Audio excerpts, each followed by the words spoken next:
今天这个墨宝啊，很好听。善导大师呢，你们都了解啊。之前我曾经介绍过他的身份，实际上他是阿弥陀佛的再来人。他每念一句佛号，就有一道佛光，一道佛光的里头就有一尊佛，啪一下出现。后来皇帝也特别赐给他一个外号，叫做光明和尚。他就讲这么几句话，简单但是很有力量。他说：“利剑即是弥陀号。”它是非常锐利的，最有力量的宝剑就是弥陀号。你要斩断烦恼，你要斩到世间的贪求，你要斩断所有一些恩恩怨怨，你要斩断一切冤亲债主的纠缠，这些烦恼最有力的就是弥陀号。南无阿弥陀佛的名号是最有力量的，一生称念罪皆除。你只要念一声阿弥陀佛，你称念起来，所有的罪全部都消灭掉了。你看有多重要啊！你要用什么方式能够把你过去多生累劫来的罪业全部化消？不容易啊，各位，对不对啊？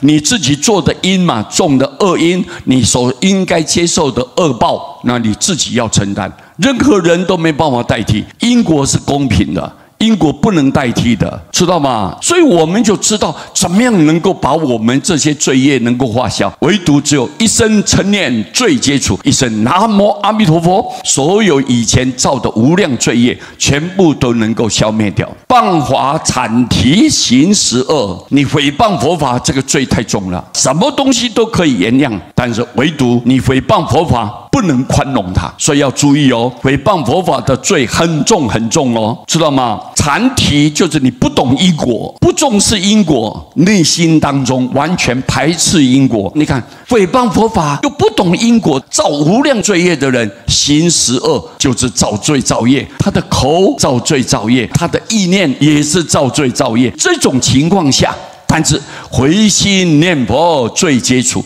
只要你回心转意，弃恶向善，好好的念佛，照样把你的罪全部化消掉。所以各位，你看佛这么慈悲，透过这个名号无量的功德，把你过去当中所犯的罪业全部透过这句名号把你清除干干净净。所以我们要知道善导大师这么慈悲，用他的圆满智慧提示我们大众，让我们了解到这个名号的重要性。只要我们好好的念佛，人人都有希望，人人都能跳脱，不会被这一种罪业给束缚住了。所以各位，原来这句名号简单容易，而且人人都可以做得到。我们将这一句名号来告诉大家。谢谢大家，阿弥陀佛。